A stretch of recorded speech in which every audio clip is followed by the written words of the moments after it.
welcome back to the Cheltenham Countdown channel here on YouTube, and you've guessed it, it's another Ante-post Selection time here on my channel, here on the Cheltenham Countdown. And as it's the end of the year, guys, I've got a treat for you. I've got three Ante-post tips I'm going to reveal to you today on this episode, ranging from different prices, different races, and I'm so excited to reveal who selection number 3, 4 and 5 will be in my own Ante-post series for the Cheltenham Festival in March. It's 10 weeks to this week, 10 weeks time, the Cheltenham Festival starts, the 2026 festival begins in earnest. The countdown really does get going now, guys, so it's going to be a fast and furious 10 weeks. We've got a lot of races to happen before then as well, a lot of meetings to be scheduled, especially Cheltenham on New Year's Day. You've got Cheltenham Trials Day as well, coming at the end of the month in January. The Dublin Racing Festival is going to happen very, very soon. So it's all going to be happening very, very all of a sudden and quite quickly before March. So we have to get going with all our Ante-post selections, get them in time, get them in the book early on before the prices do start to contract and get lower and get shorter. But for the time being, I've got 3 picks for you to reveal in this episode to join the big Westerner for me in the Brown Advisory Novices Chase, who I backed at 20-1, and also who I backed in the Stayers Hurdle at 5-1 not long ago, Ante-post. So I've got 3 more to join those 2 in my book. I just find out who they are in this episode. If you do like it, obviously like it during the episode if you're watching the whole thing. Obviously comment your thoughts if you agree with my tips or if you have a disagreement, if you have a different selection you guys have in mind. And subscribe to my channel as well, please. You have all done superbly well to join me on my sort of network, my own channel.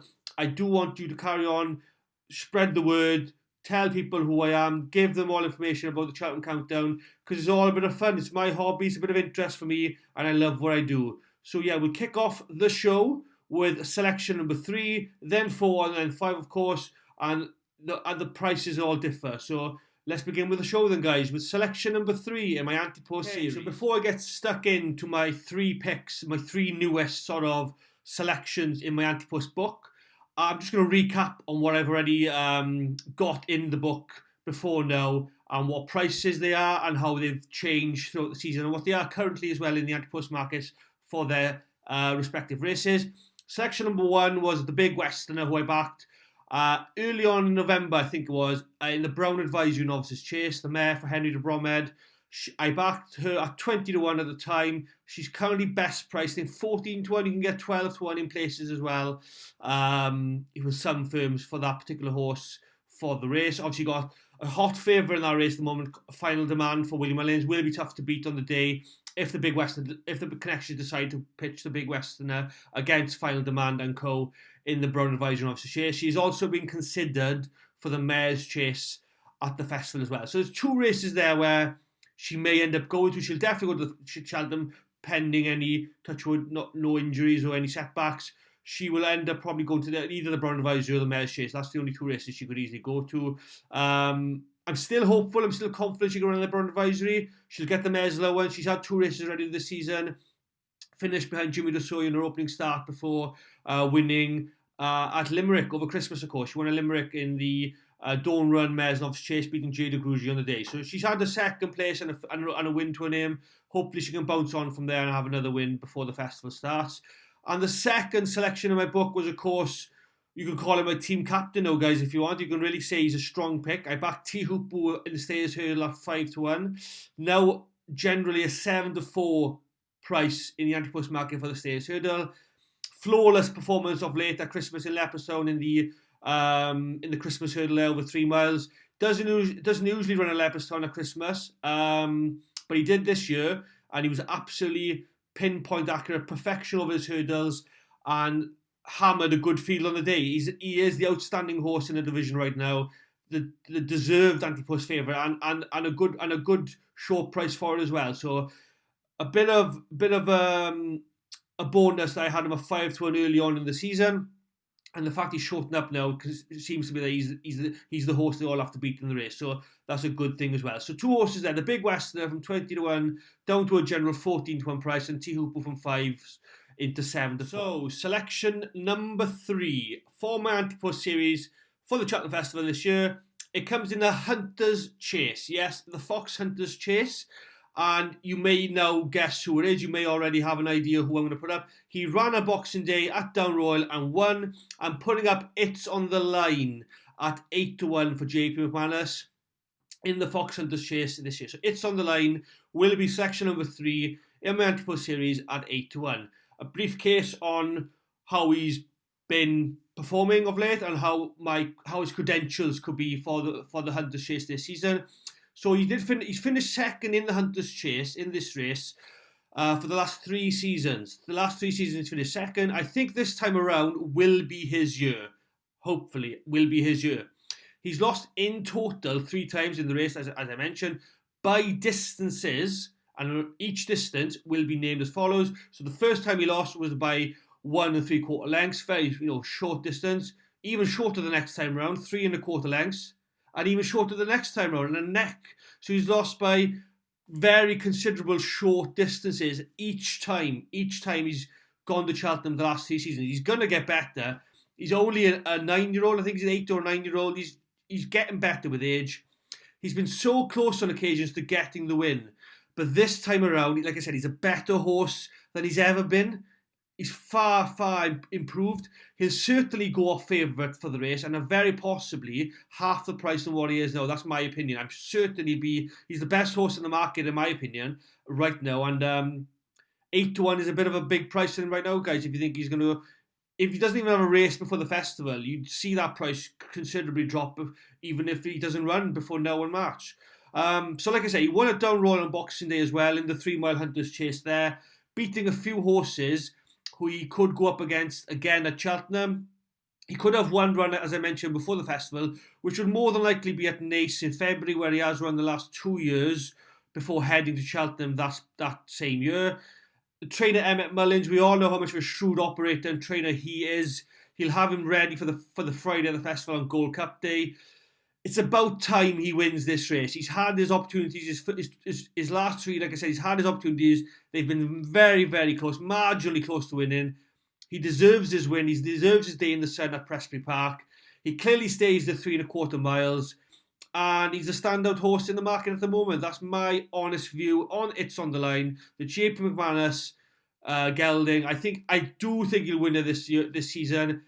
And if you do back him out at 8-1, you get a good price on him as well. So even each way, guys, if you do back him each way, if that's your way you decide to play your selections, he's a decent each way price at 8-1. They're back in 3 places now before on the day as well. So he will be selection number 3. It is It's on the Line in the Fox Hunters Chase at 8-1. Selection number 4. Number 4 now, and this is big, guys.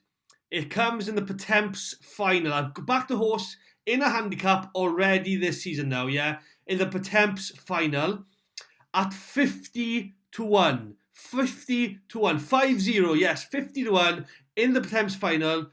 A horse called Yeah Man. Trained by Gavin Cromwell.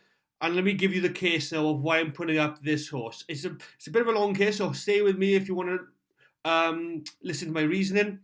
Now, before I make my case for this horse in this race, I emphasise he does still need 1 extra run over hurdles before being able to run the Pertemps final come March. That's just get that out the way. The rules are out the way first. He still needs 1 extra run over hurdles before I can even consider him a player in the race. He has to still run 1 more time during the season before now in March over hurdles to get into the Pertemps final.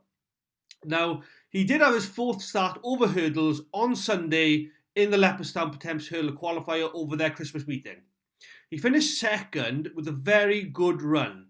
I watched the race live, obviously, and looking closely, I did think he wasn't given the toughest time from the second last obstacle to the finish line.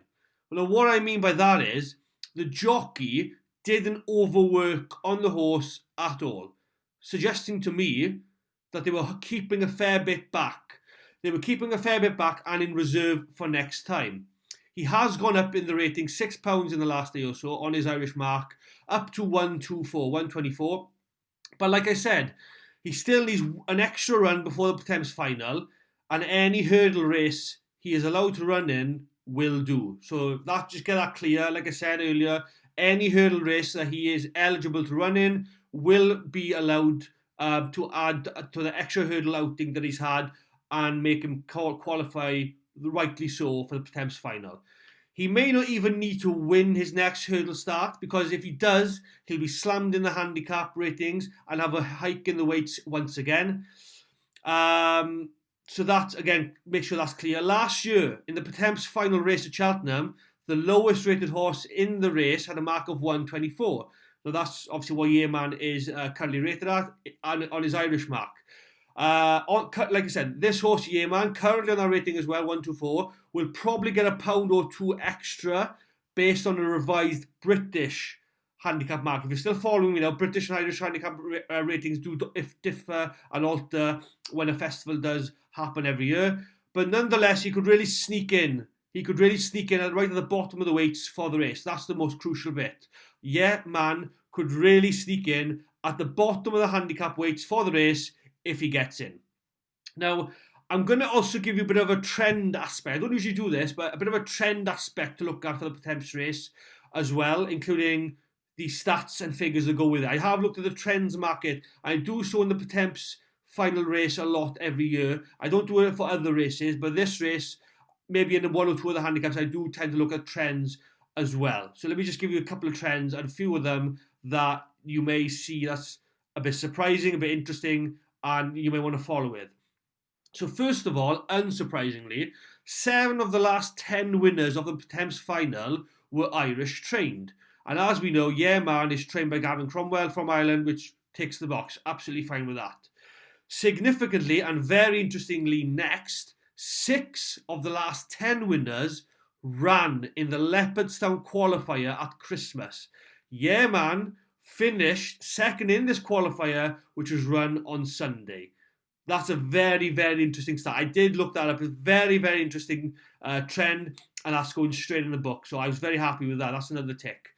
Last time out, now the last trend I have got for you, the last time out winners of a race have a poor record in the Thames final, with just 3 of the last 12 winners having won before travelling to Cheltenham, suggesting to me that it probably pays to be better handicapped in this race than some others at the festival. That's just my honest opinion and what I've sort of had an explanation from the trend.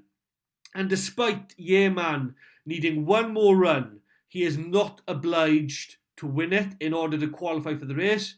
And perhaps it would be better if he didn't win it, if he didn't win his next outing, because it would go, his handicap mark will be a lot more higher as well. So although if winning his 5th start, if he does win, it's not disastrous. So if you get the gist of what I'm just trying to explain to you, I know it's a bit complicated, it's a bit of a muddle, but I've tried making sense of it in this quick summary. In a quick nutshell, he needs his 5th start over hurdles to qualify to get into the Thames final. He is already qualified after finishing in the top 4 in his Leopardstown qualifier, but just to make sure he can get a slot in, he just needs one more run over hurdles, and he's not obliged to win the race at all in that last race of his 5. So that's a quick summary, but the price was incredible. After I saw his race on Sunday, finished second in the Leopardstown qualifier, like I said, wasn't given a hard ride whatsoever. He was 50 to 1, and I had to take that price straight away, and I'm very, very happy with the selection. So selection number 4, my Ante-post series, my Ante-post book, comes from the Thames final, and it is a horse called Man at 50 to 1. And my 3rd selection in this episode, and 5th overall, 5th in total so far for the Cheltenham Festival in the Ante-post series, is one I've been really keeping an eye on to see where the horse is being entered next. I'm very fond of this horse. I've also had time to think whether it's the right time to back the horse for this race, and I'm really sure the price is very fair right now. This horse is entered to run on New Year's Day at Ferryhouse in Ireland, and it comes in the Mares Novices hurdle for the Cheltenham Festival. Trained by the very in-form Gordon Elliott and owned by last year's winning owners Robco, I have backed at 25 to 1 Highland Crystal. So that is the horse I've backed in the Mares Novices hurdle at 25 to 1 Highland Crystal. I'm very fond of the mare, especially after her listed fillies juvenile hurdle win at Newbury in November. But there's a key word I just said in that last sentence: juvenile. Yes, Highland Crystal is still a juvenile and will be 4 years old come March. So she's still eligible to run in a Triumph Hurdle at the festival, of course. That's the sticking point of my selection. Nonetheless, I am more than confident she's inclined to run here in the Mares Novices Hurdle because Gordon Elliott also has another juvenile filly who is at the peak at the market for the Triumph Hurdle and with the same owners, of course. A horse named Monge 2. That horse has already won a Grade 3 juvenile hurdle this season. Therefore, I'd say she is favoured more to be heading towards the Triumph, with Highland Crystal diverting herself to the Mares Novices Hurdle. And that for me is fine. I wouldn't fancy this mare, Highland Crystal, to win the Triumph. And I think she'd have a better chance in the Mares race anyway. Highland Crystal, like I said, is entered to run in a few days' time over the 2-mile trip. Hopefully she can win that race. She's fancied well in the market already, which is good. Currently about 6-4 for the Ferryhouse Mares Hurdle. On course heading towards Cheltenham. And if winning, I'd expect her Ante-post price for the race to be probably about 10-1 or shorter for the Mares Novices Hurdle. So again, another summary of why I like this horse. Highland Crystal, 25-1, owned by Robco, trained by Gordon Elliott. Mares Novices Hurdle. There's been some shocks in this race in the last 3, 4, 5 years. Hopefully this can be another one. The Ante-post favourite is Bambino Fever for Willie Mullins. I'm taking her on at the moment with Highland Crystal, this mare. And there could be another shock on the cards with the same ownership as last season. So that is Ante-post Selection number 5 for you guys.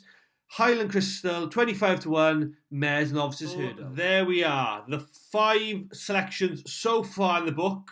I'll give a little quick line under the bottom of the screen now for you guys to see who I have backed, the course, in my Ante-post, but you probably would have seen it already on what I've said and seen and showed on YouTube so far this season, so on the channel. So comment your views, comment what you think of these 3 selections I put up today, and of course the other 2 I put up previously. Let me know your thoughts, let me know who you've backed recently, and especially over the Christmas period for the Cheltenham Festival Ante-post.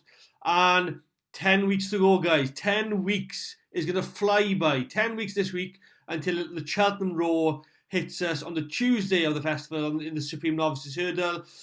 A lot of racing happened before now and then, of course, like I said, with the couple of race meetings at Cheltenham and the Dublin Racing Festival, highlighting the main meetings before now and then, before the festival starts.